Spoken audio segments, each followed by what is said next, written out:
लोग अभी कुछ ही मिनटों के बाद हमारे सामने अभी जिनका उद्बोधन होना है, आदरणीय राजनाथ सिंह जी हम सभी को संबोधित करने वाले हैं।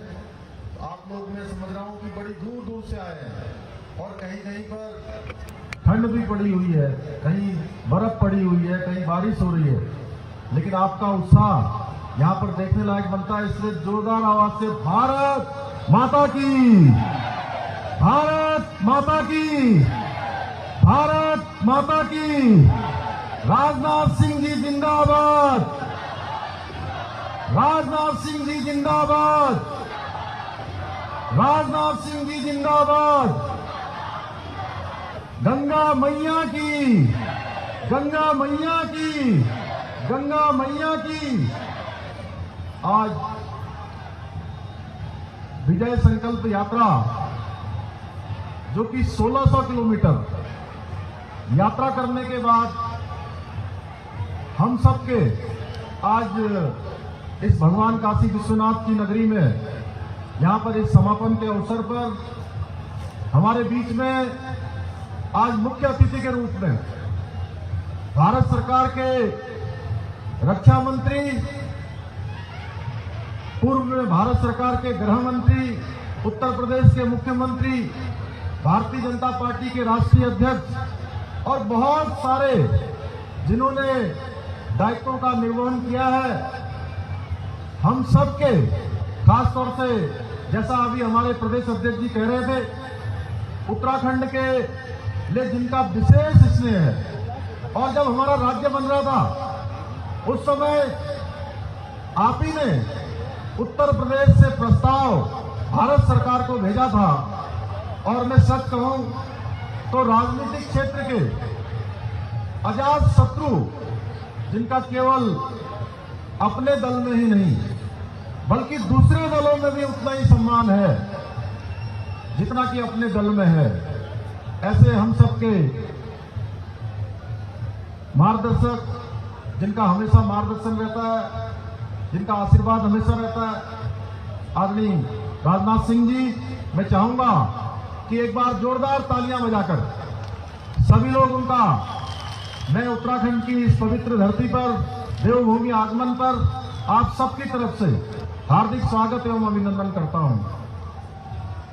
मंच पर उपस्थित भारतीय जनता पार्टी के हमारे बहुत ही यशस्वी और कर्मठ प्रदेश अध्यक्ष आदरणीय मदन कौशिक जी, भारत सरकार के रक्षा राज्य मंत्री आदरणीय अजय भट्ट जी, मंच पर उपस्थित जिनके संयोजन में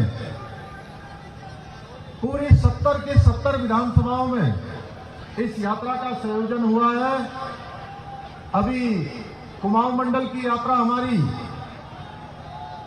4 तारीख को खटीमा में इसका समापन हुआ और आज गढ़वाल मंडल की यात्रा, आज जिसका समापन आज यहां उत्तरकाशी में हो रहा है।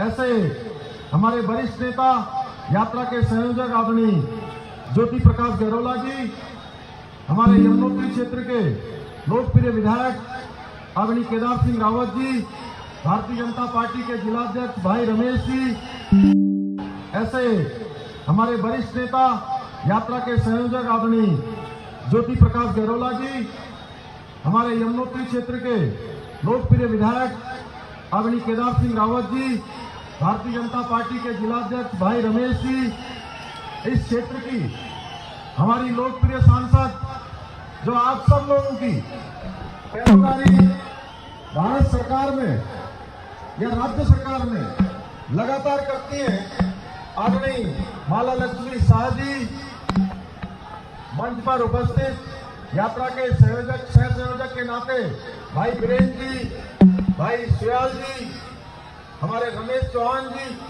सभी उपस्थित हमारे नेतागण, मैं सबसे पहले तो आज इतनी विशाल संख्या में आए हुए सभी उत्तरकाशी वासियों का हार्दिक स्वागत एवं अभिनंदन करता हूं। जैसा कि मैंने पूर्व में ही कहा कि आज मौसम बहुत खराब हो रहा था और पिछले 2-3 दिनों से ऐसा लग रहा था कि हम लोग पहुंच भी पाएंगे कि नहीं पहुंच पाएंगे। लेकिन आज भगवान इंद्र प्रसन्न है, भगवान सूर्यदेव भी प्रसन्न है, क्योंकि माननीय राजनाथ सिंह जी हमारे बीच में हैं और उन सबको सुनने के लिए हम इतनी बड़ी संख्या में आए। मैं पूरे विश्वास के साथ कह सकता हूं, आप सबकी संख्या को देखकर भगवान विश्वनाथ की इस धरती पर, मां गंगा मैया की इस नगरी पर, कि आप सबका उत्साह और आप सबका समर्थन, आपकी संख्या देखकर कि यहां पर फिर से कमल खिलने वाला है, फिर से भारतीय जनता पार्टी की सरकार बनने वाली है। भाइयों बहनों, हम सब लोग आदरणीय राजनाथ सिंह जी को सुनना चाहते हैं। मैं पिछले 6 माह से आप सबके मुख्य सेवक के रूप में मुझे सेवा का अवसर मेरी पार्टी ने दिया है। आप सबके आशीर्वाद से पहले दिन से लेकर आज तक हमने कोशिश की है कि हर वर्ग के लिए हम फैसला लें और केवल फैसला ही न लें, फैसले लेने के साथ साथ हमने जो भी फैसले लिए हैं, जो भी हमने घोषणाएं करी हैं, मैं छोटी घोषणाओं की बात नहीं करता, लेकिन प्रादेशिक स्तर पर जितनी भी घोषणाएं हमने करी हैं, सारी घोषणाओं के हमने अधिकतम के शासनादेश निकाले हैं।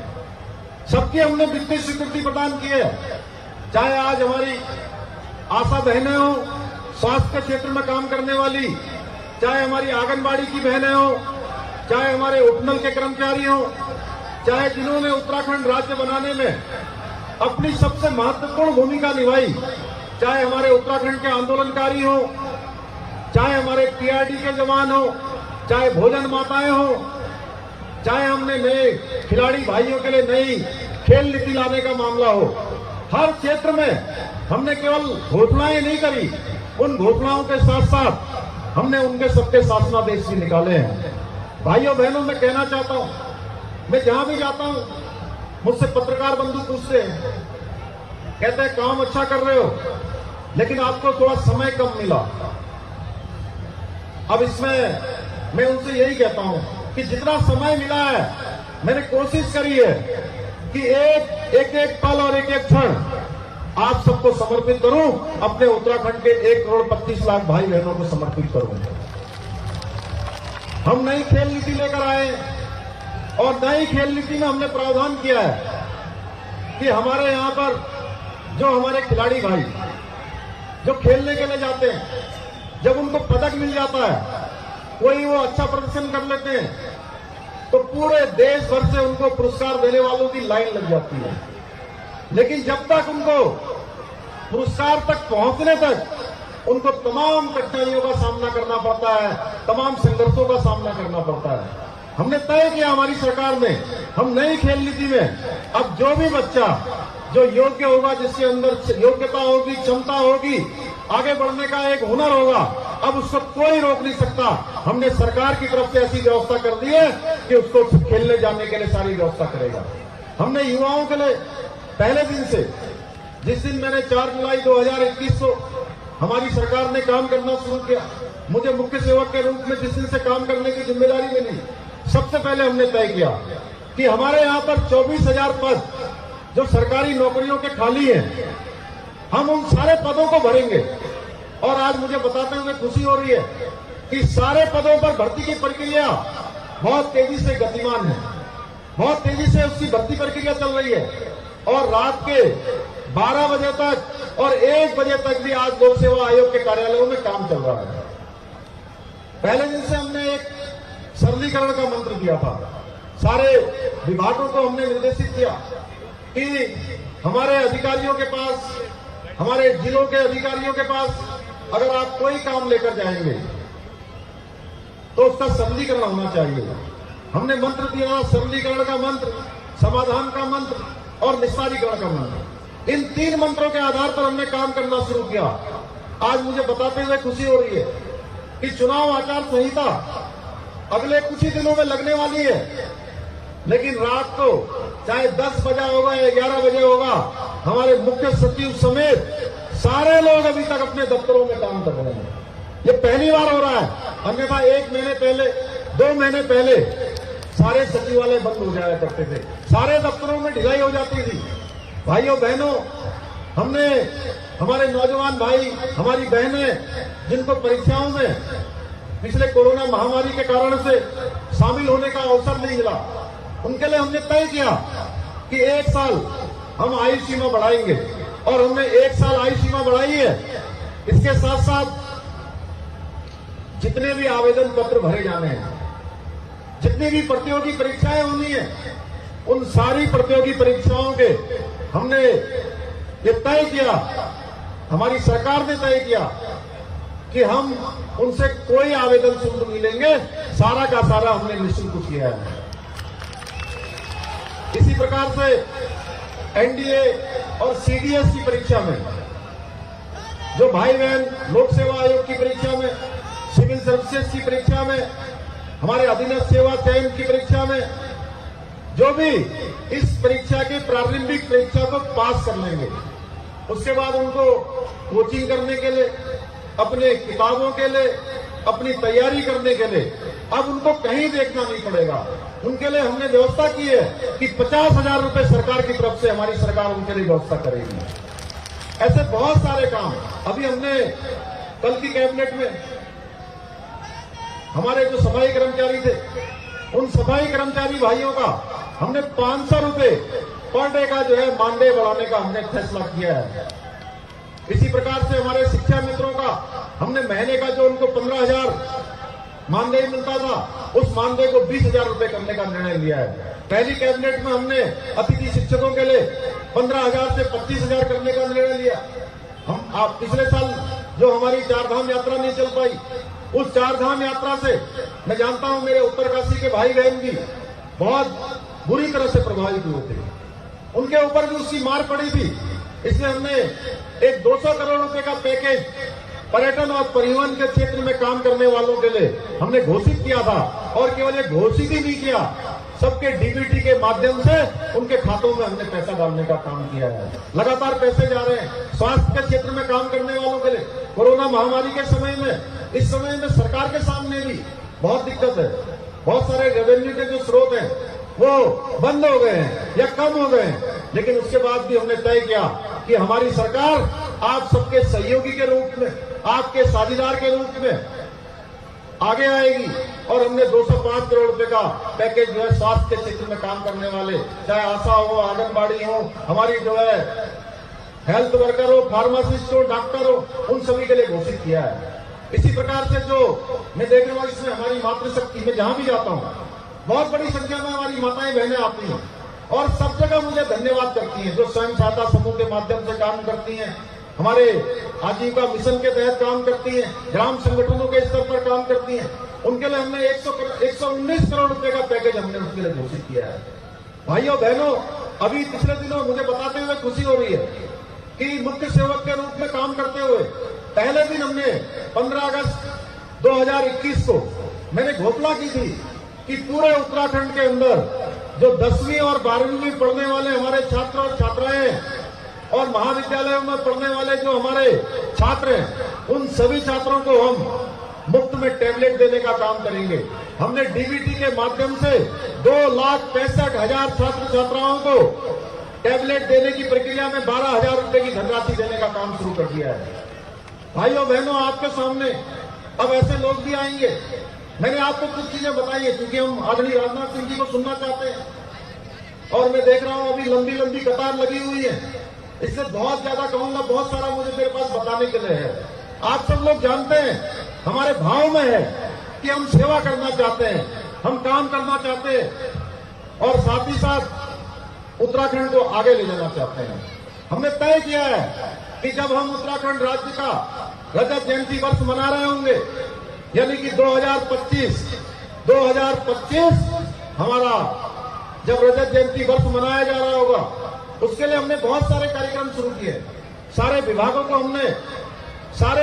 हमने कहा है कि अगले 10 सालों का अपना एक रोड मैप बनाकर दें, और साथ ही साथ जो बहुत सारे हमने बोधिसत्व कार्यक्रम एक शुरू किया है, और उस बोधिसत्व कार्यक्रम के माध्यम से हम ऐसे जो विशेषज्ञ हैं, विद्वान हैं, वैज्ञानिक हैं, पर्यावरण के क्षेत्र में काम करते हैं, शिक्षा के क्षेत्र में काम करते हैं, समाज के क्षेत्र में काम करते हैं, उन सभी के विचार लेकर हम एक विचारों की श्रृंखला जो आयोजित कर रहे हैं, उससे बहुत सारी चीजें हमको मिल रही हैं। उसके आधार पर हम उत्तराखंड का रोड मैप बना रहे हैं और ये रोड मैप 2025 का है कि जब हम 25 वर्ष के होंगे तब उत्तराखंड हिंदुस्तान का श्रेष्ठ राज्य होगा, नंबर 1 राज्य होगा। उसके लिए हम काम कर रहे हैं। भाइयों बहनों, ये यात्रा हमारी सबकी सामूहिक यात्रा है और ये सामूहिक यात्रा हमारी तभी गंतव्य तक पहुंचेगी जब हम सब लोग एक में होकर एक साथ कदम से कदम मिलाकर चलेंगे। और केंद्र की सरकार और राज्य की सरकार जिस प्रकार से पिछले 5 वर्षों में यहाँ के लिए 1 लाख करोड़ रुपए की स्वीकृति हुई है, 1 लाख करोड़ रुपए की योजनाएं यहाँ पर चल रही है, यह गतिमान है और आगे भी बहुत सारी योजनाएं आने वाली हैं। चाहे हम सड़कों की बात करें, चाहे हम रेल कनेक्टिविटी की बात करें या हम हवाई सेवाओं की बात करें, ऐसे बहुत सारे क्षेत्रों में लगातार काम हो रहा है। भाइयों बहनों, मैं आपसे कहना चाहता हूं कि ये किसी की निजी यात्रा नहीं है जिनके बारे में मैं बोल रहा हूं, यह हमारे उत्तराखंड की सामूहिक यात्रा है। ये आने वाला जो दशक है, ये उत्तराखंड का दशक होगा और ये हमारा सबका दशक होगा। उसके लिए हमको आज ये विजय संकल्प के अवसर पर संकल्प लेना है, मुट्ठी बांधकर, कि हम सब लोग एक साथ कदम से कदम मिलाकर आगे बढ़ेंगे और ये जो विकास की गति को और ज्यादा तेज बढ़ाने के लिए हमको जो है, जैसे आपने भारतीय जनता पार्टी को चाहे 2017 का चुनाव हो, चाहे 2019 का चुनाव हो, चाहे 2014 का चुनाव हो, हर चुनाव में आपने बढ़ चढ़ के आपने आशीर्वाद दिया है, समर्थन दिया है। आपका आशीर्वाद समर्थन बना रहेगा तो निश्चित रूप से जिन्होंने पिछले 5 सालों में 2017 से पहले जिनके हाथ करप्शन के हाथ थे, जिनके काले हाथ, जिनके माफियाओं के साथ थे, यहाँ के गुंडों के साथ थे, भ्रष्टाचारियों के साथ थे, मैं विश्वास के साथ कह सकता हूं कि उनका शासन अब कभी उत्तराखंड में लौटकर नहीं आएगा।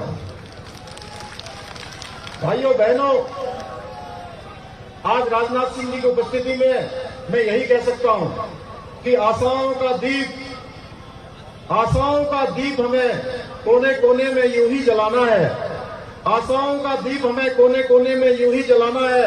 शपथ हमें इस मिट्टी की भारत को स्वर्ग बनाना है, भारत को स्वर्ग बनाना है। मैं आप सबका बहुत आभारी हूं कि आप सब इतनी बड़ी संख्या में आए, आप सबने हमको आशीर्वाद दिया। आप सबका बहुत बहुत धन्यवाद। आप सबकी तरफ से पुनः मैं माननीय राजनाथ सिंह जी का इस देवभूमि आगमन पर पुनः स्वागत एवं अभिनंदन करते हुए अपनी वाणी को विराम देता हूं। बहुत बहुत धन्यवाद। जय हिंद, जय भारत, जय उत्तराखंड। भारत माता की, भारत माता की, भारत माता की।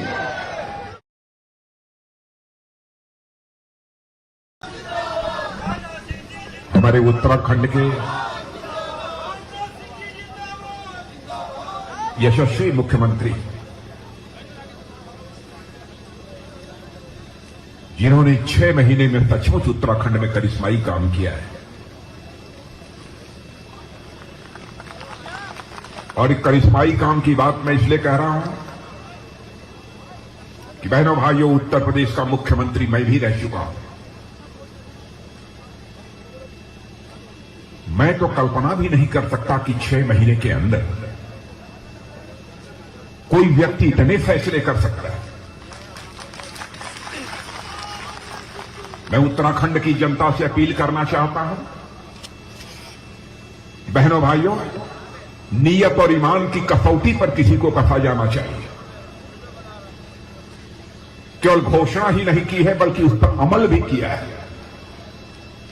ऐसे आपके यशस्वी मुख्यमंत्री श्री पुष्कर सिंह जी धामी और उत्तराखंड में भारतीय जनता पार्टी जितनी तेजी के साथ अपने कदम आगे बढ़ा रही है और भारतीय जनता पार्टी का जो नेतृत्व कर रहे हैं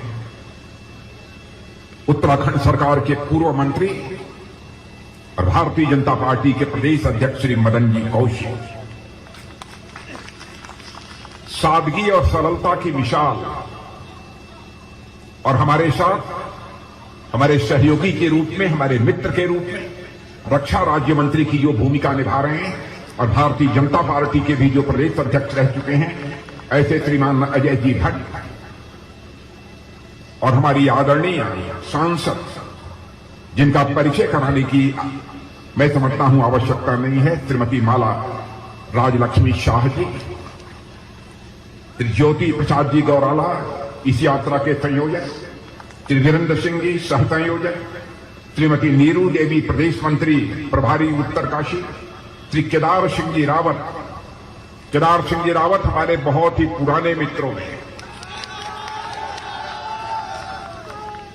यहां के विधायक यमुनेत्री के श्री रमेश जी चौहान जिलाध्यक्ष उत्तरकाशी और श्री विजयपाल मखलोगा, और इस मैदान में उपस्थित उत्तराखंड की देवभूमि, तपोभूमि और वीरभूमि के मेरे सभी सम्मानित बहनों एवं भाइयों, लंबे अरसे के बाद उत्तरकाशी की किसी सार्वजनिक सभा को संबोधित करने के लिए आप सबके सामने खड़ा हुआ। केदार सिंह जी रावत जो हमसे मिले तो उन्होंने कहा कि भाई साहब आपको याद है 25 साल पहले इसी उत्तरकाशी में मैंने आपकी एक सार्वजनिक सभा कराई थी। मैंने कहा कि मुझे याद तो है कि मैं उत्तरकाशी आया हुआ था, लेकिन कितने साल पहले आया था यह मुझे याद नहीं है। उन्होंने याद दिलाया। बहनों भाइयों, भले ही मैं उत्तरकाशी में देर से आया हूं, लेकिन दुरुस्त आया हूं, आप सबके बीच में खड़ा हूं यहां पर।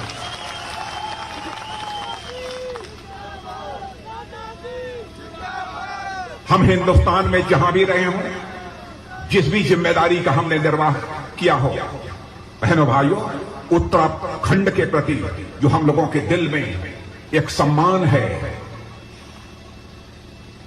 इस देवभूमि के प्रति, और यहां के बहादुर सैनिकों ने जिस तरीके से सीमा की सुरक्षा में अपनी भूमिका का निर्वाह किया है, बहनों भाइयों, वह सम्मान केवल उत्तर प्रदेश की जनता में ही नहीं बल्कि हिंदुस्तान के किसी भी कोने में चले जाइए, यह उत्तराखंड के प्रति यह सम्मान देखने को आपको मिलेगा। अब चुनाव का समय आ गया और आप जानते हैं कि चुनाव का चक्कर, चुनाव का चकल्लस कितना पेचीदा होता है। सारी राजनीतिक पार्टियां इस समय मैदान में उतर चुकी हैं और बहनों भाइयों, भारतीय जनता पार्टी हिंदुस्तान की सबसे बड़ी राजनीतिक पार्टी है। आज वह भी भारतीय जनता पार्टी पूरी दमखम के साथ चुनाव के मैदान में उतर चुकी है। और मैं कहना चाहूंगा कि भारतीय जनता पार्टी, मेरे बहनों भाइयों, हिंदुस्तान की ही सबसे बड़ी राजनीतिक पार्टी नहीं है, बल्कि दुनिया की सबसे बड़ी पार्टी का नाम है तो वह भारतीय जनता पार्टी। आज उस भारतीय जनता पार्टी की रैली में शिरकत करने के लिए इतनी बड़ी संख्या में आप सब यहां पर मौजूद हैं। लेकिन मैं यह कहना चाहूंगा, हमारा चरित्र है, हम जो कहते हैं वह करते हैं।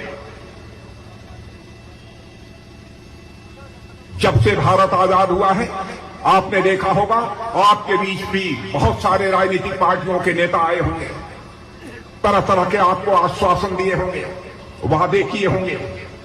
काश इस आजाद भारत के 75 वर्षों में आंशिक रूप से भी अपने वादों को पूरा कर दिया होता तो शायद हमारा यह भारत दुनिया की महाशक्ति कई वर्षों पहले ही बन गया होगा। और इसी नेताओं की कथनी और करनी में अंतर होने के कारण ही भारत की राजनीति के प्रति भी लोगों का विश्वास कम हुआ है। नेताओं पर से लोगों का विश्वास घटा है। आज यदि मैं आपके सामने यहां पर बोलने के लिए खड़ा हूं, मुझे भी लगता है यह विश्वसनीयता का संकट पैदा होने के कारण क्या मैं जो बात कहूंगा हमारी उत्तरकाशी की जनता उस पर पूरी तरह से विश्वास करेगी या नहीं करेगी। यह चोर हमारे मन में भी बैठा है। आदरणीय अटल बिहारी वाजपेयी जी का प्रारंभ से आदरणीय अडवाणी जी का नेतृत्व प्रारंभ से ही हम सबको प्राप्त हुआ है। बराबर यही सीख दी है लोगों ने कि तुम लोग यदि भारतीय जनसंघ में काम कर रहे हो, भारतीय जनता पार्टी में काम कर रहे हो, याद रखना जनता के सामने वही वादे करना जिन वादों को पूरा किया जा सके, अक्षरशः पूरा किया जा सके।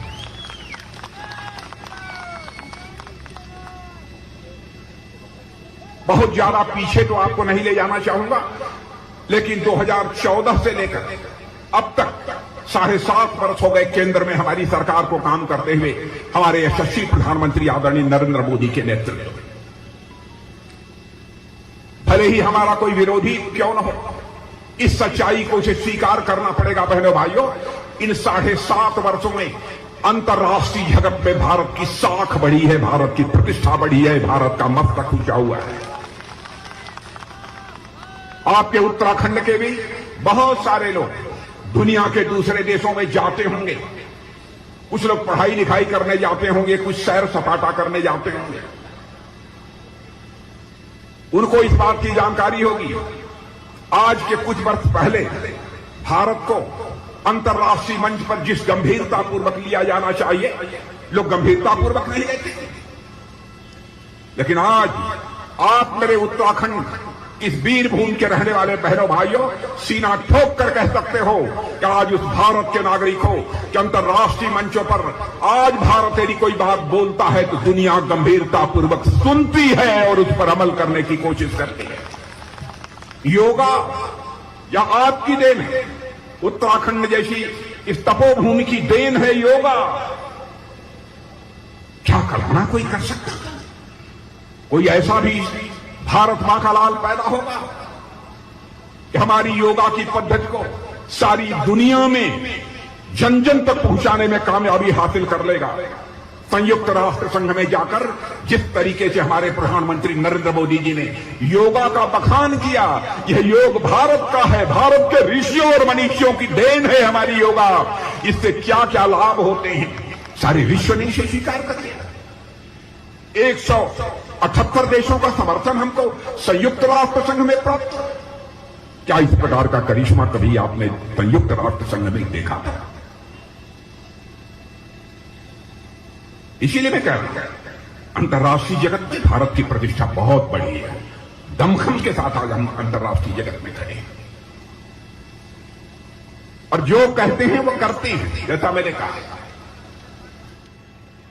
और आज जब हमारी विजय संकल्प यात्रा चल रही, आज समापन है।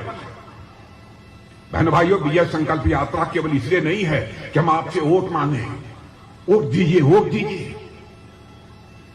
आप मुझे जांचेंगे, परखेंगे, तौलेंगे। यदि हम आपकी कसौटी पर पूरी तरह से खरे उतरेंगे तो मैं जानता हूं कि हमारी उत्तराखंड की जनता इतनी ईमानदार जनता है, वह निश्चित रूप से भारतीय जनता पार्टी के कमल के फूल का ही बटन दबाएगी। विजय संकल्प यात्रा में हम आए हैं, हमारा भविष्य, हम भविष्य में हम उत्तराखंड के लिए क्या करने वाले हैं, मैं आज आपको बतलाकर जाना चाहता हूं। उत्तराखंड के लिए हम भविष्य में क्या करेंगे, कुछ सोच समझकर आदरणीय अटल बिहारी वाजपेयी जी ने उत्तराखंड राज्य का निर्माण किया था। मेरे बहनों भाई, वो इसे एक आदर्श राज्य बनाना चाहते थे और एक ऐसा राज्य बनाना चाहते थे, ऐसी तपोभूमि से बनाना चाहते थे कि दुनिया में रहने वाला कहीं पर कोई भारतवासी हो अथवा भारत की ओरिजिन का कोई व्यक्ति रहता हो, यदि उसके मन में आस्था, श्रद्धा का भाव पैदा होता है तो अपना मस्तक टेकने के लिए वो उत्तराखंड की धरती पर जाए। एक ऐसा राज्य आदरणीय अटल बिहारी वाजपेयी जी बनाना चाहते। आदर्श राज्य का वह सपना पूरी तरह पूरा नहीं हो पाया। क्षमा कीजिएगा, इसके लिए केवल हम ही दोषी नहीं हैं।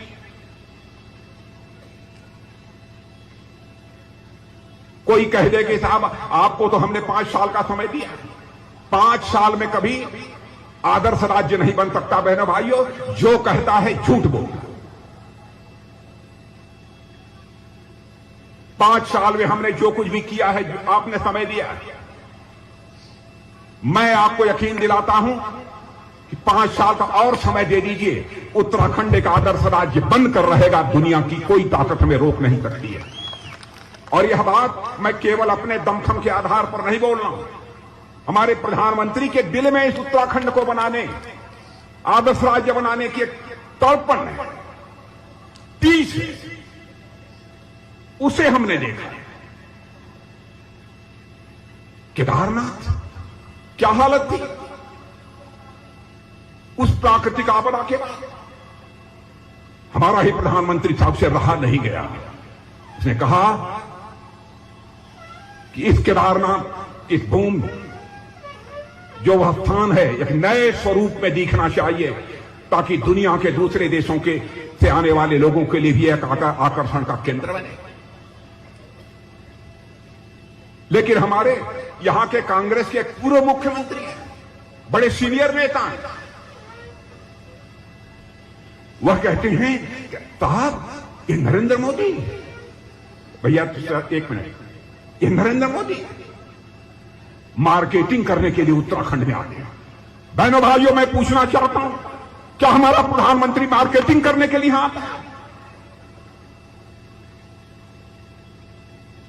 कांग्रेस के एक पूर्व मुख्यमंत्री फिर से मुख्यमंत्री बनना चाहते हैं। वह कहते हैं अरे भाई, केदारनाथ में जो गुफा बनवाई है, गुफा तो कांग्रेस ने बनवाई है, अब उसमें जाकर मोदी जी बैठ गए। मैं उन पूर्व मुख्यमंत्री जी जो फिर से मुख्यमंत्री बनना चाहते हैं, मैं उनसे पूछना चाहता हूं, यदि आपकी पार्टी ने, आपकी सरकार ने वह गुफा बनाई है, तो साधना करने के लिए आप उस गुफा में बैठने की हिम्मत क्यों नहीं जुटा पाए?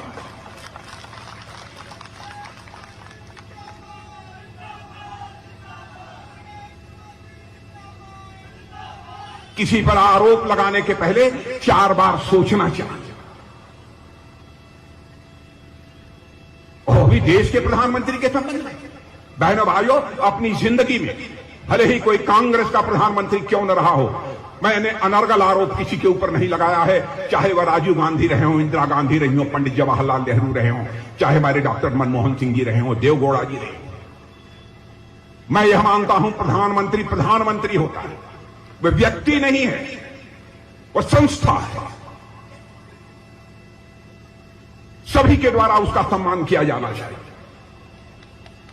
हल्के फुल्के आरोप नहीं लगाए जाने चाहिए, क्योंकि लोकतंत्र में जब यह संस्थाएं कमजोर पड़ जाएंगी, बहनों भाइयों, तो लोकतंत्र को भी टूटने से दुनिया की कोई ताकत नहीं बचा सकती। लेकिन जो आता है मार्केटिंग करने के लिए आ गए। हमने गुफा बनवाई थी, गुफा में जाकर बैठे, क्या क्या तमाशे, क्या हो गया? कहते हैं ये भारतीय जनता पार्टी वाले क्या चुनाव लड़ेंगे, ये तो 5 साल में 3 बार मुख्यमंत्री बदलते हैं। अरे हम 5 साल में 10 बार बदले, आपसे क्या लेते हैं?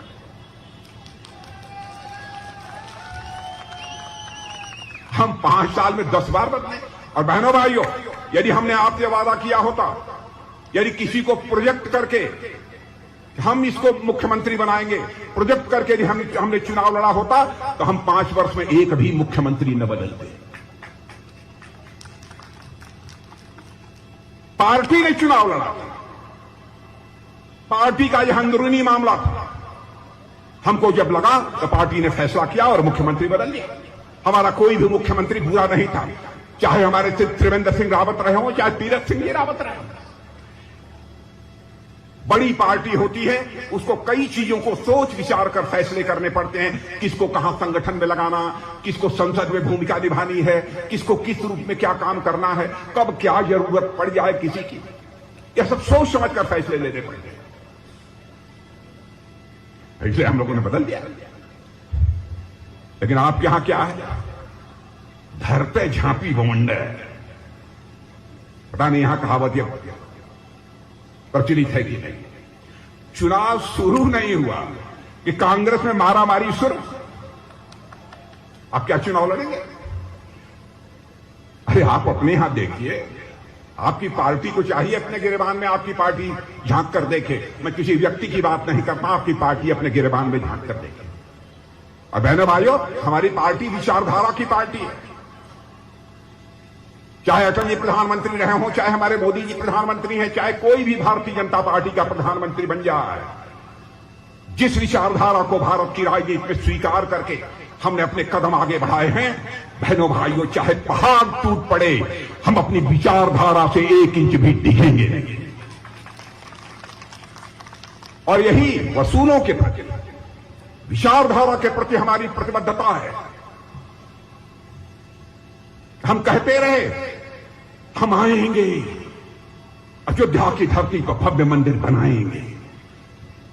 कांग्रेस के लोग कहते थे, दूसरे लोग कहते थे, ये भाजपा वाले ऐसे ही लोगों की आंख में धूल झोंकते हैं। जब चुनाव आता है तो लिख देंगे अपने घोषणा पत्र में, भाजपा आएगी और अयोध्या की धरती पर भव्य राम का मंदिर बनाएगी। आप जितने भी खड़े हैं बहनों भाइयों, और ऊपर के ही लोग जितने खड़े हैं, क्या यह सच नहीं है कि हम लोग सत्ता में आए, आज अयोध्या की धरती पर भव्य मर्यादा पुरुषोत्तम भगवान राम के मंदिर का निर्माण हो रहा है मेरे बहनों।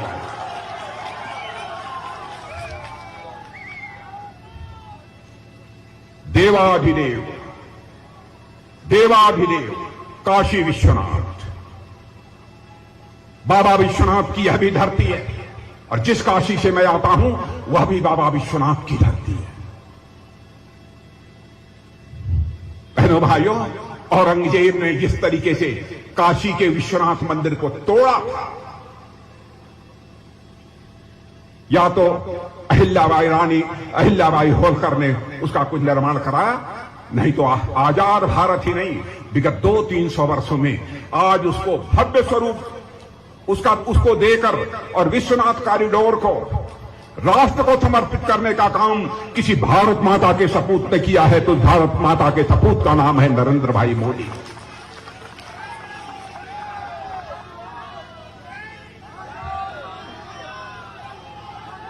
मैं कांग्रेस के मित्रों से कहना चाहता हूं, कृपया हमारा सुझाव है आपको, कांग्रेस के दोस्तों, आरोप लगाने के पहले 4 बार सोच लीजिए। सोमनाथ का मंदिर, राजेंद्र बाबू हमारे राष्ट्रपति थे, भारत के पहले राष्ट्रपति। महमूद गजनवी ने आकर किस तरीके से मंदिर को तोड़ा था, लेकिन उन्होंने कहा कि नहीं, मंदिर बनना चाहिए, ठीक ठाक मंदिर बनाया। लेकिन उस सोमनाथ के मंदिर को भी भव्य स्वरूप देने का काम किसी माता के सपूत ने किया है, तो उसका नाम है नरेंद्र मोदी। बहनों भाइयों, कितनी दुख की बात है। कल वह पंजाब गए थे, वहां कांग्रेस की सरकार है। क्या आप कल्पना कर सकते हैं, भारत जैसे महान देश का प्रधानमंत्री जाता हो और उसकी सुरक्षा में चूक हो जाए, और उसके बाद भी कांग्रेस के लोगों ने आपको बातें करी। मैं आपसे पूछना चाहता हूं, मैं सभी से इसका जवाब मैं चाहता हूं, क्या बहनों भाइयों ऐसी कांग्रेस को क्षमा किया जाना चाहिए? मैं आपसे जवाब चाहता हूं, हाथ उठाकर बताइए कि क्षमा किया जाना चाहिए कि नहीं। मीडिया के लोग जरा पीछे देख लीजिए, लोगों की क्या आवाज है, यहां मत देखिए। मैं एक बार हाथ उठाकर बताइए, माफ किया जाना चाहिए।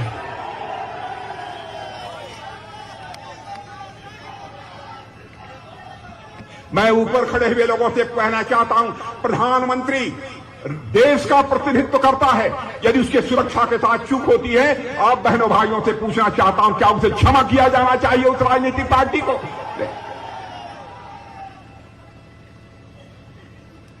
क्या तमाशा बना दिया। हम लोग भी मुख्यमंत्री रहे, ऐसी घिनौनी राजनीति बहनों भाइयों हम लोगों ने अपनी जिंदगी में कभी स्वीकार नहीं की। जो भी हम लोगों ने कहा है किया है। आप जितने लोग यहां पर बैठे हैं, मैं दावे के साथ कह सकता हूं, बहुत सारे ऐसे परिवार की माताएं बहनें होंगी जिन्होंने सोचा नहीं होगा कभी, गरीब परिवार की माताओं बहनें ने, कि जैसे बड़े परिवारों में एलपीजी गैस सिलेंडर से खाना बनता है, हमको भी गैस सिलेंडर से खाना बनाने का कभी अवसर मिलेगा। लेकिन किसी ने सोचा, आजाद भारत में, हमारे प्रधानमंत्री नरेंद्र मोदी ने सोचा, और उसने कहा जिन गरीब माताओं को लकड़ी जलाकर, अंगीठी जलाकर अपना खाना बनाना पड़ता है, उनको हम एलपीजी गैस सिलेंडर मुहैया कराएं। किया है कि नहीं? किया है कि नहीं? और यह भी वचन है 2024 समाप्त होते होते एक भी व्यक्ति ऐसा नहीं होगा जो कच्चे मकान में रहेगा, पक्का आवास मिलेगा।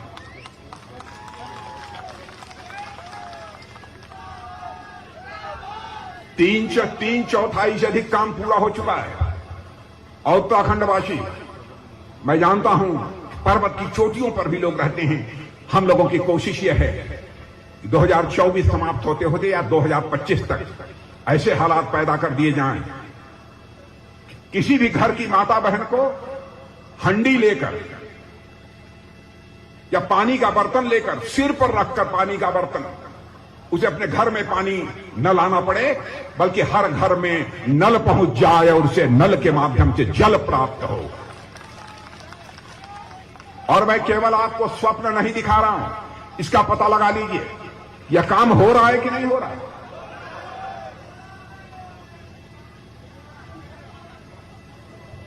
और मान लीजिए आप में से किसी की तबीयत खराब हो जाती है, आपके जेब में पैसा नहीं है, आप इलाज कराना चाहते हैं, कैसे इलाज होगा?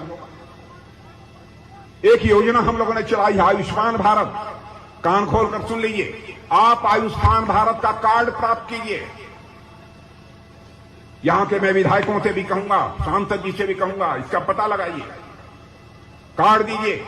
यदि आपके पास आयुष्मान भारत का कार्ड है तो बहनों भाइयों, प्रतिवर्ष 5 लाख रुपए तक का आपका मुफ्त इलाज किया जाएगा। यह है आयुष्मान भारत योजना। करोड़ों लोगों को देश में इसका लाभ प्राप्त हो रहा है, करोड़ों लोग। यहां पर हमारे किसान भाई यदि हो जाए, हाथ उठाइएगा, किसान भाई जरा हाथ उठाइए। और मेरी बात सही हो तब भी एक बार ताली जरूर बजाइएगा। यदि मैं कहने नहीं, जब मैं कहूंगा हमारी बात सही हो तो ताली बजाइएगा, नहीं मत बजाइएगा। क्या यह सही नहीं है? प्रधानमंत्री किसान सम्मान निधि के अंतर्गत प्रतिवर्ष 6,000 रुपया आपके खाते में पहुंच रहा है कि नहीं? अब मैं बताता हूं बहनों भाइयों, हमारे देश के प्रधानमंत्री थे आदरणीय स्वर्गीय राजीव गांधी। मैं उनका बहुत सम्मान करता हूं। मैं उनकी ईमानदारी पर भी कोई सवालिया निशान नहीं लगाना चाहता। उन्होंने एक बार कहा था कि मैं तो परेशान हो गया, मेरी समझ में नहीं आता मैं क्या करूं। मैं 100 रुपया यदि दिल्ली से भेजता हूं तो उत्तरकाशी में पहुंचते पहुंचते लोगों के पास केवल 15 पैसा पहुंच पाता है। 100 पैसा भेजता हूं तो 15 पैसा पहुंच पाता है। यह बात उन्होंने कही थी, यह लाचारी व्यक्त की थी, अपने दिल की वेदना उन्होंने व्यक्त की थी। लेकिन जो हमारे प्रधानमंत्री मोदी जी बने तो उन्होंने कहा, मैं प्रधानमंत्री, देश की जनता ने हमको बनाया है, प्रधान सेवक बनाया है, हम मजबूर प्रधान सेवक बनकर नहीं जिंदा रहना चाहते। उन्होंने ऐसा सिस्टम बना दिया कि यदि 6,000 रुपया दिल्ली से चलता है तो 6,000 रुपया आपके खाते में पहुंचता है। मेरे बहनों भाइयों, यह होती है सरकार चलाने की शैली, गवर्नेंस की स्किल, इसे सरकार चलाने की कुशलता, इसे कैसे? बहुत सारी ऐसी योजनाएं हैं जिनको कि हमारी सरकार ने बहुत ही प्रभावी तरीके से बहनों भाइयों इसे लागू किया। मैं धामी जी के बारे में कह सकता हूं, बहुत ही अच्छा काम कर रहे हैं और मुझे विश्वास है। देखिए 2014 के बाद तो इतना तो स्वीकार करेंगे आप लोग कि लगभग कांग्रेस सारे देश से साफ होती जा रही है। अब कांग्रेस सारे देश से साफ हो रही है, लेकिन आप लोग कभी कभी शरण कांग्रेस को दे देते हैं। कांग्रेस आकर कहीं दुबक कर बैठ जाती है तो उत्तराखंड में भाई इस बार उनको दुबकने मत दीजिए। और हर बार जो टेस्ट करते हैं, इस बार इनको तो उस बार उनको। मैंने कहा इस सोच से आप बाहर निकलिए। यदि एक बार आपने 2017 में हमको बनाया है तो एक बार 2022 में भी 5 साल का मौका हमको देकर देखिए। मैं यह अपील करने की है। बातें बहुत सारी हैं और बहुत सारी बातें लोगों ने कही भी हैं कि साहब इस पर भी बोल दीजिए, उस पर भी बोल दीजिए। अब इतनी बातें हैं कि मैं बोलूंगा तो लोग कहेंगे कि आए तो आश्वासन देके ज्यादा चले गए। लेकिन हमारे यहां की सांसद आदरणीय राजलक्ष्मी जी ने एक बात कही है, सैनिक स्कूल खोला जाना चाहिए। मैं धामी जी से कहूंगा कि अब चुनाव तो समाप्त हो जाने दिए, इतनी जल्दी सैनिक स्कूल खुलेगा नहीं।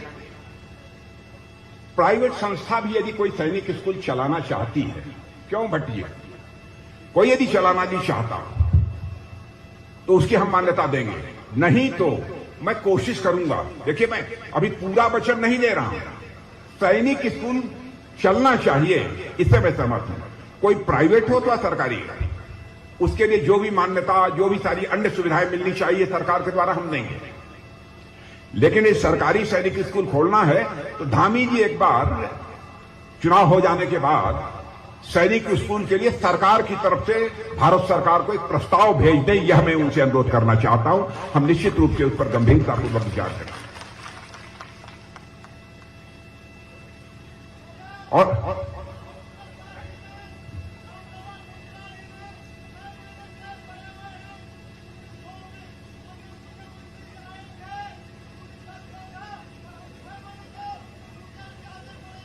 अच्छा, आप मिल लीजिएगा, मिल लीजिए। क्या मामला है तुम्हें मालूम? नहीं, ठीक है। नहीं, ठीक है, हो गई बात। आप आज आइएगा, मुख्यमंत्री जी मिल लेंगे आपसे। आप आइए। आप तो एकदम बिल्कुल भारतीय जनता पार्टी की टोपी लगाए भाजपा के कार्यकर्ता हैं। हाँ, मुझे मालूम है, मैं जानता हूं। तो बहनों भाइयों, और कोई ज्यादा मुझे बात नहीं कहनी है। मैं जब उत्तराखंड आया तो एयरपोर्ट पर जब रिसीव करने के लिए पुष्कर जी धामी आए थे तो मैंने उनसे पूछा कि भाई आपके एक हाथ में क्या हो गया? आपने देखा होगा ना, चोट लगी है ना? लगी है कि नहीं धामी जी के हाथ में चोट? तो मुझे याद आ गया, मैंने एक वीडियो देखा था। उस वीडियो में क्रिकेट खेल रहे थे और क्रिकेट खेलते हुए वो चोट लग गई थी। लेकिन देखिए, उसी दिन हमारी इच्छा हुई सचमुच की इनको केवल पुष्कर धामी नहीं कहा जाना चाहिए उत्तराखंड के मुख्यमंत्री को, बल्कि इन्हें तो धाकड़ धामी कहा जाना चाहिए, जिस तरीके से यह बल्लेबाजी कर रहे हैं। और चोट के बावजूद भी खोल रहे हैं, चोट के बावजूद भी खेल रहे हैं। और बहनों भाइयों, रनआउट नहीं हुए और बड़ी सधी हुई बल्लेबाजी करते हुए इन्हें मैंने वीडियो में देखा था बहनों भाइयों। और मैं देख रहा हूं कि मुख्यमंत्री के रूप में बड़ी सधी हुई बल्लेबाजी पुष्कर धामी कर रहे हैं। तो चलेगा, ये दौड़ेगा। मैं पीछे के लोगों से पूछना चाहता हूं,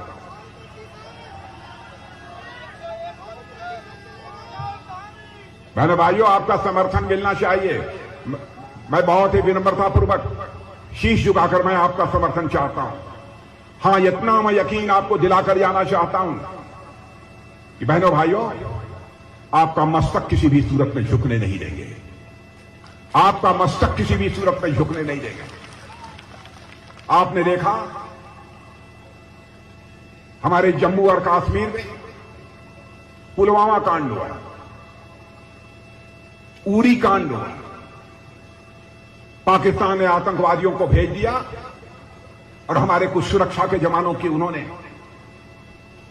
कायरतापूर्ण तरीके से उन्होंने हत्या की। पहले भी होता था, पाकिस्तान से आतंकवादी आते थे, लेकिन सरकारें चुप्पी साध कर बैठी रहती थी, हाथ पर हाथ धरे बैठी रहती थी और हमारे सुरक्षा के जवान उन आतंकवादियों से जम्मू कश्मीर में लड़ते थे। लेकिन हमारे प्रधानमंत्री ने फैसला किया, जिस तरीके की कायराना हरकत पाकिस्तान के आतंकवादियों ने की है उसका मुंहतोड़ जवाब दिया जाना चाहिए। और आपने देखा कि हमारे सुरक्षा के सेना के जवानों ने पाकिस्तान की धरती पर जाकर आतंकवादी ठिकानों को सफाया करने में कामयाबी हासिल की। और इतना ही नहीं, जरूरत पड़ी एयर स्ट्राइक करके भी उनके आतंकवादी ठिकानों का सफाया करने में हम लोगों ने कामयाबी हासिल की है। बहनों भाइयों, हमने सारी दुनिया को संदेश दे दिया कि भारत अब कमजोर भारत नहीं है, भारत अब ताकतवर भारत बन चुका है। हम इस पार भी मार सकते हैं, जरूरत पड़ी तो उस पार भी जाकर मार सकते हैं। भारत के अंदर वह ताकत है, भारत के अंदर वह कुवत है।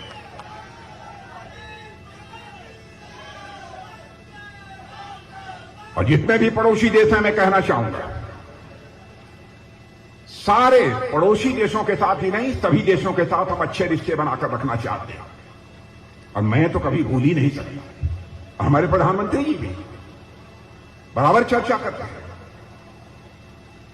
जिंदगी में दोस्त बदल जाते हैं, पड़ोसी नहीं बदलता। और आप लोगों को भी कहना चाहता हूं, अपने पड़ोसी के साथ अच्छे रिश्ते बनाकर रखिएगा, पड़ोसी से लड़िए मत। जिंदगी में दोस्त बदल जाते हैं लेकिन पड़ोसी नहीं बदलता। इसलिए आदरणीय अटल बिहारी वाजपेयी जी ने पाकिस्तान से भी अच्छे रिश्ते बनाने के लिए स्वयं चलकर पाकिस्तान पहुंच गए। लेकिन पता नहीं हमारे उस पड़ोसी को क्या हो गया है कि अपनी हरकतों से बाज ही नहीं आता।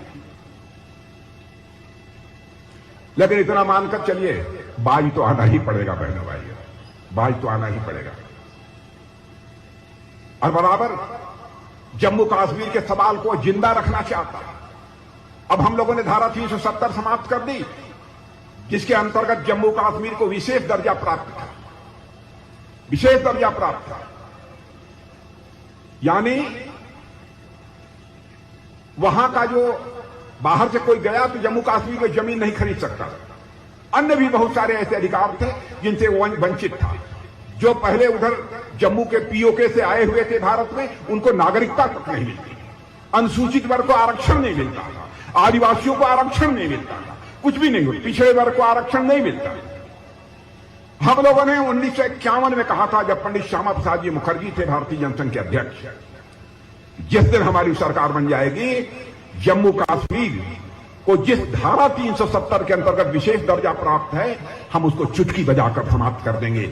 और बहनों भाइयों, देखा हमारी सरकार बनी और जम्मू कश्मीर की धारा 370 को हम लोगों ने चुटकी बजाकर जय श्री राम बोल दिया, जय श्री राम।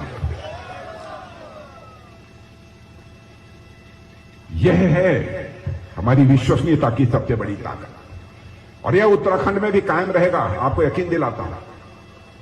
इसलिए मैं आप लोगों से यही अपील करना चाहता हूं कि मेरे बहनों भाइयों, आपका आशीर्वाद प्राप्त होना चाहिए। और यदि आप आशीर्वाद देना चाहते हैं तो यहां और वहां और इधर मैं सभी से अनुरोध करूंगा कि एक बार हाथ उठाकर, दोनों हाथ ऊपर करके एक बार हम सबको आपका अपना आशीर्वाद प्रदान करें। इन्हीं शब्दों के साथ आप सबको बहुत बहुत धन्यवाद। बोलिए भारत माता की, भारत माता की, भारत माता की। बहुत बहुत धन्यवाद।